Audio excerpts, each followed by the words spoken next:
During ejaculation, nearly 300 million sperms move from the testes through the tubes called the vas deferens into the area of the prostate. At this point, the prostate contracts, closing off the opening between the bladder and the urethra, releasing fluid into the urethra and pushing semen on through. The seminal forms a thick fluid that is alkaline in order to protect sperm from the acidic environment of the female vagina. The gel is liquefied by enzymes from the prostate gland. It also contains sugars to nourish the sperm. The seminal plasma is left in the vagina. Sperm use their tails to swim through the layers of cervical mucus that guard the entrance to the uterus. During ovulation, this barrier becomes thinner and changes its acidity, creating a friendlier environment for the sperm.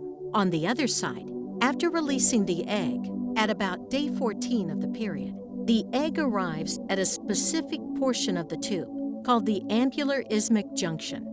It rests for another 30 hours. Fertilization occurs in this portion of the tube. Once the sperm has entered the uterus, contractions propel the sperm upward into the fallopian tubes. To meet the waiting egg, sperm must travel from the vagina to the fallopian tubes, a tough journey that few sperm survive. This process may be nature's way of allowing only the healthiest sperm to fertilize the egg to provide the best chances of having a healthy baby. The first sperm enter the tubes a few minutes after ejaculation. However, the first sperm are not likely to fertilize the egg. Motile sperm can survive in the female reproductive tract for up to 5 days. The magic happens in the fallopian tubes. The fallopian tube pushes the egg towards the uterus. Cilia push the sperm towards the egg. Also, the surrounding cells of the egg produce a chemical that attracts sperm.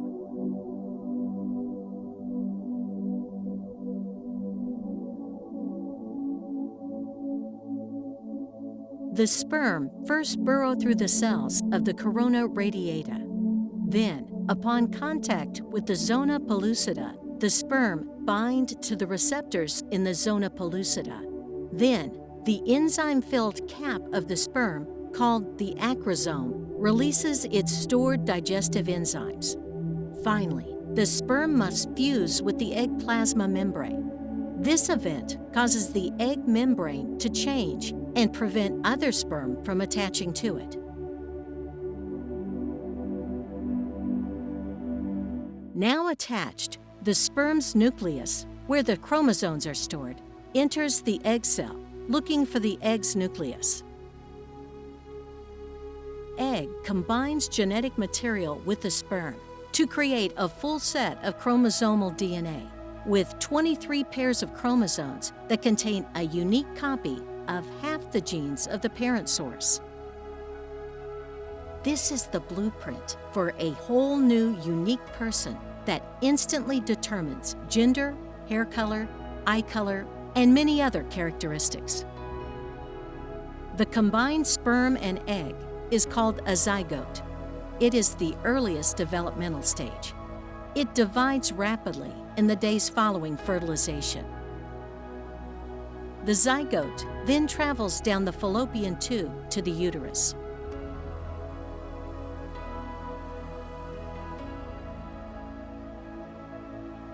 After fertilization, the zygote continues to divide and morph into a blastocyst ball of 16 cells, approximately 5 to 6 days after fertilization. It is smaller than the tip of a ballpoint pen. Only 20% to 30% of fertilized eggs will reach the blastocyst stage.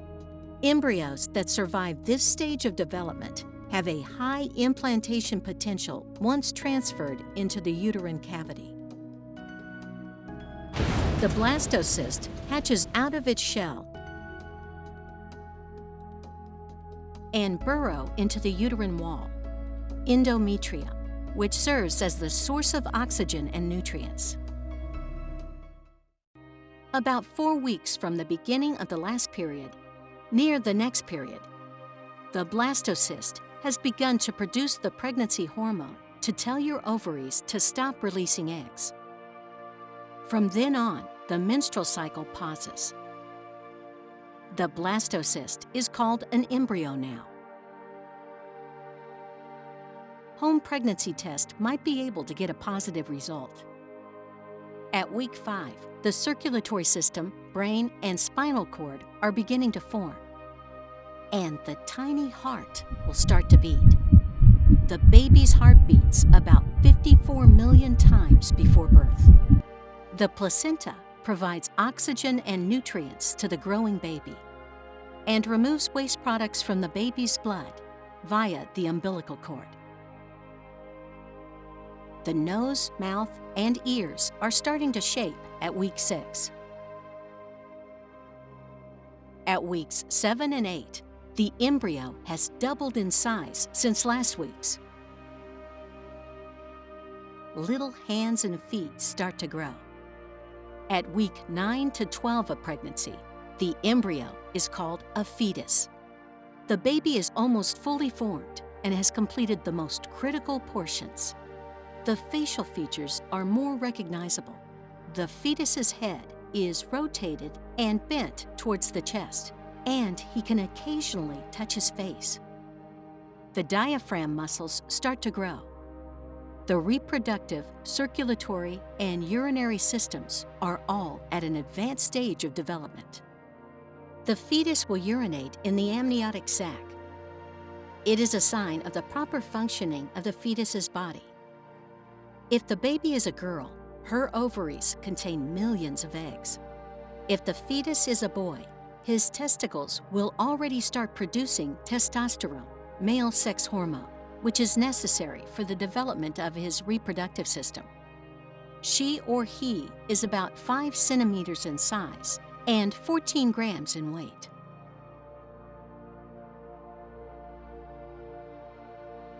She or he is growing and maturing until ready to birth.